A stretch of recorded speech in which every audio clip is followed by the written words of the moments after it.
Here now is Chief Meteorologist Tom Sorrells with Talk to Tom. Sponsored by Greenway Dodge.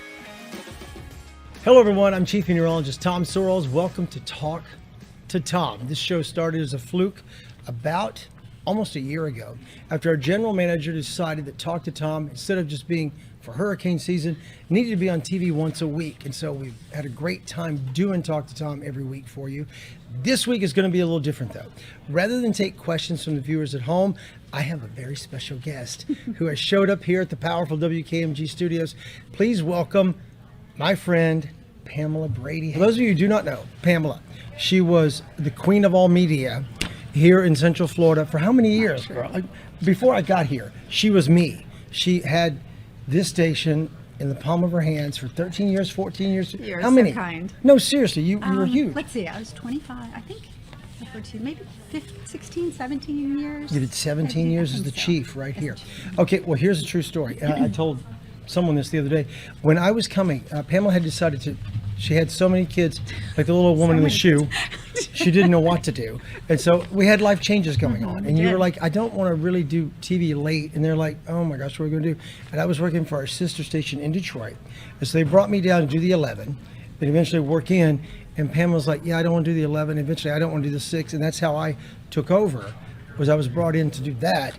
But people warned me, oh, she's not going to give up the 11. People who had worked around her before was like, oh, you guys are never going to get along. Oh my and goodness. from the moment I walked in the door, we were besties. we were biffles. Yeah. I mean, it was crazy. Yeah. I was totally expecting it not to work, and it worked like a champ. Yeah, it did. So how are you doing? It worked so good too, because I'll tell you this, you know this story. Like I always knew, I've got to lay this down. I love this. I mean, who doesn't love this? KMG is a phenomenal place to work, for real. But I always thought, wow, my family life is changing, and just how I'm wired, I knew like I need to be home more. I still wanted to do a little bit of something, but I was like, wow, I love my job so much. I love this station. I love this community so much. Amen. That my heart was this community. And I was like, wow, I couldn't think of who I would want to hand it to. And then you walked in the door. And I was like, I don't even know if you remember that. Yes, but we had I a was conversation like, about it. yes, it is you, and I have the freedom, and bye. Yeah, I remember you said, such I a prayed blessing. that someone like you would I show up. did And I pray. said, lady, I prayed someone like you would quit. That's so good. Yeah. It was funny. He was the blessing that God sent. Well, so how have you been? You're doing well, right? I'm doing You've not been great. on TV with me Yeah. for almost long 20 time, years now, right, because yeah, we started together yeah. in 2000. We were a team, and then gradually you left. So tell me what's going on with you. Let's take a walk down memory lane. You started here what year? Do you remember? Yes, I started here in '89.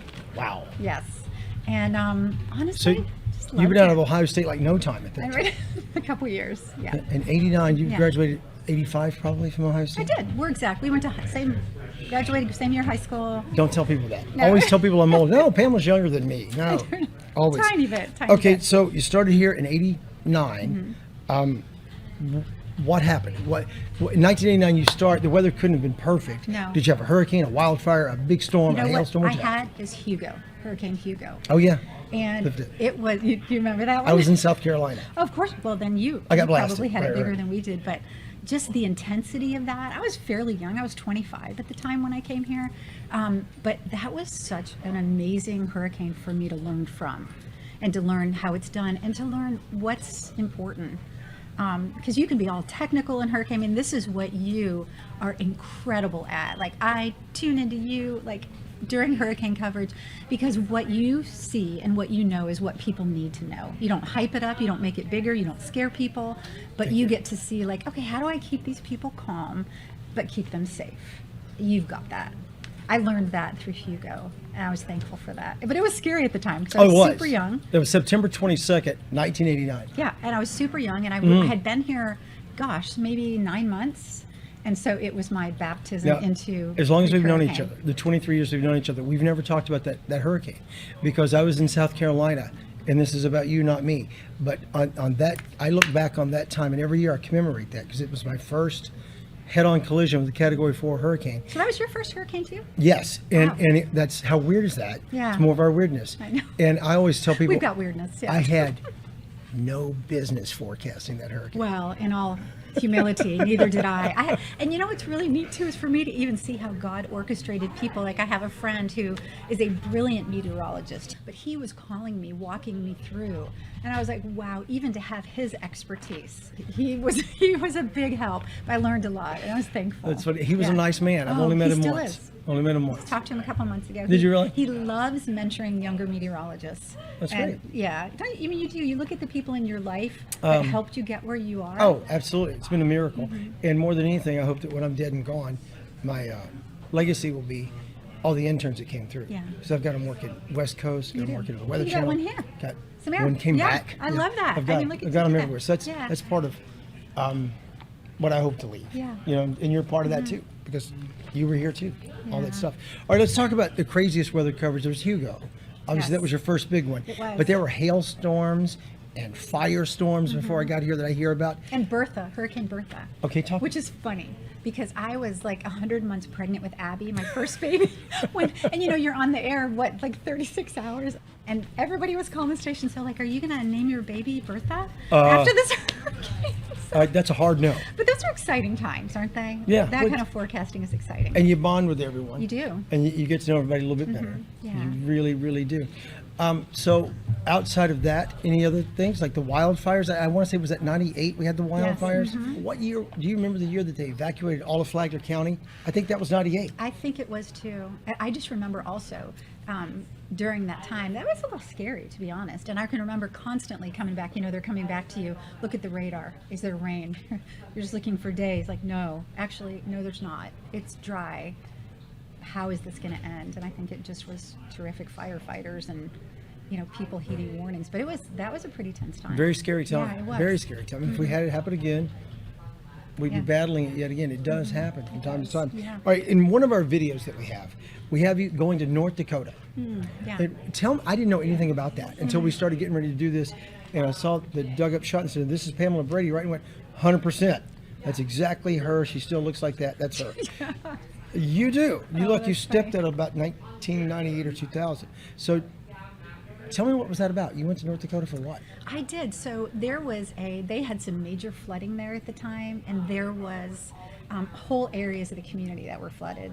And there was especially an area that was hit really hard was schools and libraries. So I got to orchestrate, which was so fun for me. I always love community stuff. So I got to orchestrate this book drive, and we got a couple, like Books A Million at that time involved, but really it was community wide. And we had people bring books here, and we shipped the books there. And we got to put back their library in their elementary school and then their public library. Wow. As the kids were starting school, which that just blessed me. Schools. Right now, we're right outside Century Elementary School, which actually is just one of two schools left that was not completely devastated by the flooding. So we're here today with kids that are just volunteering to help us. They are so excited about the books. A lot of librarians that can't believe we're getting so many books here, and just it is incredible. You know, the flooding was so devastating in Grand Forks, North Dakota. In fact, if we take you back to just a couple of months ago, where homes were flooded completely up to their roofs. Now, as folks are rebuilding, they have an awful lot of work to do, but not just in the homes, also in their schools, because as I said, so many of the schools were actually closed. In fact, none of these kids have been back to school yet. So folks in Central Florida organized a book drive. The truck came from Central Florida, bought over 16,000 books. And Lacey, who is a little girl who went to Lincoln Elementary School, who lost all of her own books, thinks this is pretty special.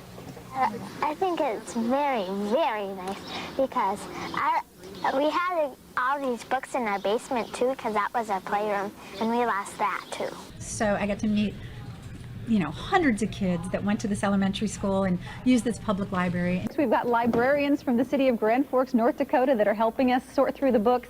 And it's really actually pretty hard, because as you're reading through these books and sorting them, you flip open the cover, and our kids in Central Florida, and lots of the adults too, I should say, actually wrote messages in the front of the books. And I wanted to share one with you that's from Kiera from Winter Park, and Kiera's 8 years old.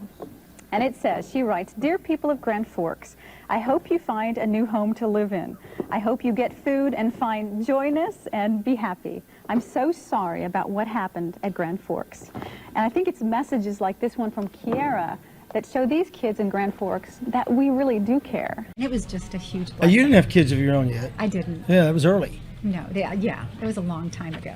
Wow. Actually, I might have been pregnant with one because I think I was nauseous, if I remember right. I remember being on that, yeah. But it was that was just a really sweet time of just trying to meet the needs of other people. All right, listen, we're going to take a quick break, and normally this is when I say, okay, say goodbye to my guest, but not this time.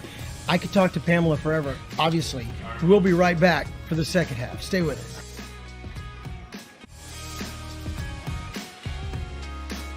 All right, welcome back to the second half of Talk to Tom. I'm so excited. If you missed the first half, you're going to have to go to News 6 Plus and replay the first 10 minutes of this interview, because I'm joined today by my friend and former coworker, Pamela Brady. For those of you who do not know, Pamela was the chief meteorologist here for how many years? 17, did you say? 17. Before I got here. She's my immediate predecessor. We worked together for 1, 2, maybe 3 years, and then she took off to find a life. And things have been going great for you. Tell me about what's going on with you in the time since you've been gone. What has happened? You had another child after you left me. I did. I had Hannah right about the time we left.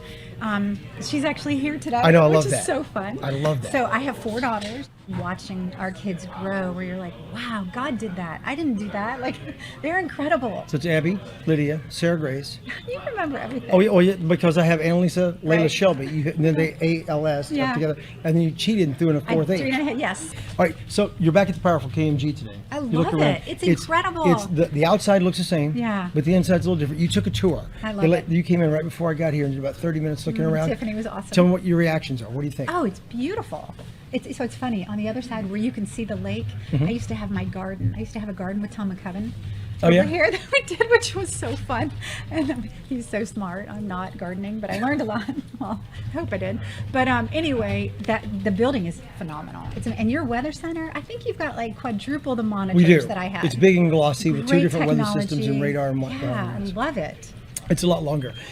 For a while we called it like 50 yards of weather because it's like half a football field. And Yeah. it looks like sometimes. Do you love the new technology? And all that you have? I do. And so there you go. We have nothing but new technology. So do you miss it? Do you kind of wish you were still? Because like I can reach up and touch radar and pull the map down with just That's a button. cool. I could never do that. Oh, you That's could. not I'll show you fair. how in a minute. Yeah. And someone like you will pick it up in a hurry. But do you miss it at all?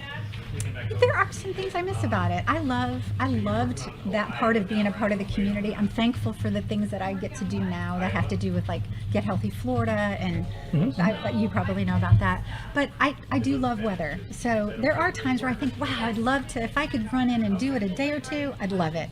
It just doesn't work that way. All right, well, two real quick questions. First of all, are you on social media? Because it has taken over our entire lives. It of course. has, yes. It has shut down so many industries, and sold things out. And we've shifted a lot.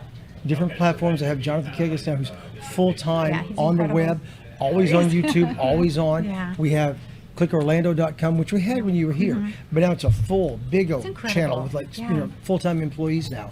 Are you on social? Can people find you if they want to get a message to you? But I am on Instagram.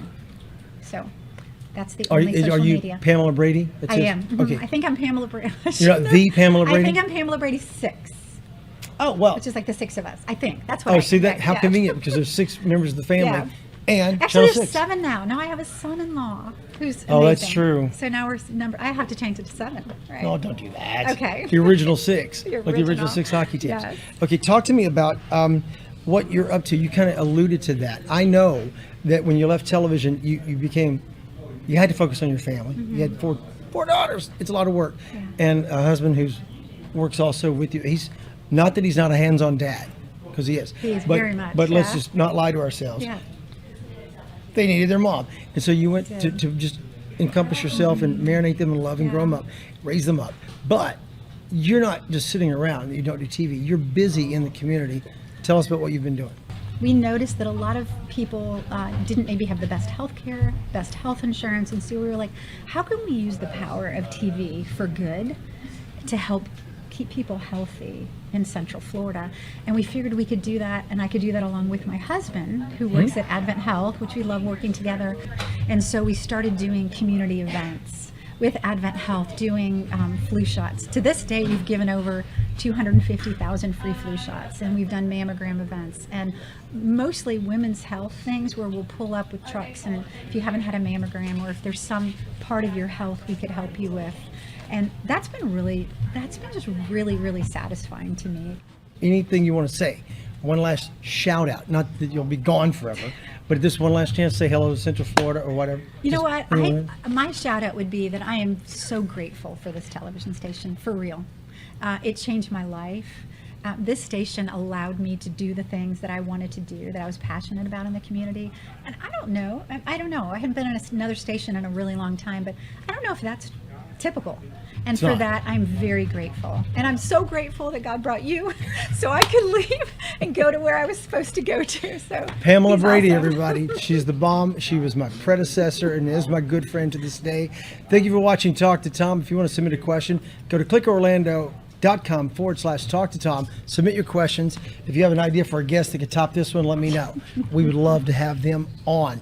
See you next week right here on Talk to Tom and on News 6 Plus. And while you're on News 6 Plus, make sure to check out all the other episodes of Talk to Tom, like this one about sea turtles. And it's going to look kind of silly because I'm going to put this little turtle in a burrito wrap. Because I want the turtle to sit up for this. And I'm going to use my hands and use this tube. And we're using something called sulforaphate. And it looks a lot like Pepto-Bismol for turtles and other animals. But So we're going to go ahead and You're put force this feeding in it? the tube. Boom. Oh, it's going in the tube right I'm into not the mouth. forcing it. It's going right into the tube. Okay. And this should help Opal to, it'll coat Opal's stomach a little bit. Yeah. But I want Opal to be all the way up. I pushed just a little bit of air through there to let it go through. And now we're going to let Opal kind of sit up and let the gravity do some work. This one about how natural burials are saving the planet. The impact that conventional settings have is quite detrimental and can vary in scope. So it can have an immediate effect on the community there, but also in a broader scale, it can definitely have an effect with, say, deforestation of having certain materials be harvested to create such elaborate caskets. The use of embalming fluids, things that are carcinogenic materials that funeral home workers might deal with, cemetery workers might come across, and that might eventually seep into the ground, just poisoning the earth. Same with concrete and metal, other forms of materials that don't really need to be in the ground. So there's definitely a way where, for ourselves, we're trying to limit the impact on the environment. And so we're trying to educate people about all their disposition choices, regardless if they work with us or not. Part of our mission is just to educate people on conventional burial, conservation burial. Now there's a lot of other green options, aquamation, composting. So it's nice to see the green burial movement continue to grow. And check out this one about how sharks can predict hurricanes. They basically detect the fall in barometric pressure that is transmitted down through the water column, and they get out of shallow areas knowing that a storm is about to turn their habitat upside down. So it's a fascinating thing. It's how they survive these smaller sharks. The bigger ones, not so important. They go deep, but they can ride things out close to shore. But the little ones that are in shallow areas, they know when a storm is coming and they get out of harm's way. In this episode about how our very own Candace Campos lost her home to a hurricane when she was just a child. When I finally fell asleep, I found out, interviewing them for a story I did on clickorlando.com, they actually said goodbye to each other. They prayed that I would fall asleep, and if, God forbid, something happened, I wouldn't feel it. And I didn't realize that they officially said their goodbyes, and, it makes me sad to know that they did that. But thankfully, everybody was okay, and our safe room saved our lives, because you opened up that door, there was no more home. It was gone. Furniture was wrapped around siding from neighborhood, from a house blocks away. We had a boat in our front yard. I mean, we had no roof. We had no toys. Everything that I owned, everything my parents owned was gone, unless it was in that small half bath. Man, that story kills me. The part of them sitting there, backs against the wall to hold it up, back against the door to keep it in. Baby Candace trying to go to sleep and saying goodbye. Yeah. It makes me want to cry. I can only imagine what it does to you. It makes I can feel it welling up in me right now. That's such an emotional picture for me. That, having kids, you have kids now. You can just, I really can't imagine. what that must have been. No, like. I mean, and that's why my parents are the ones who watch my kids when I'm here during hurricane season, because my husband's a firefighter, so he's also working during hurricanes. So if there's two people that I know how to make a safe room and survive a hurricane, it's my parents. Watch every episode of Talk to Tom for free on the new 6 Plus app. Just download it on your smart TV to get started.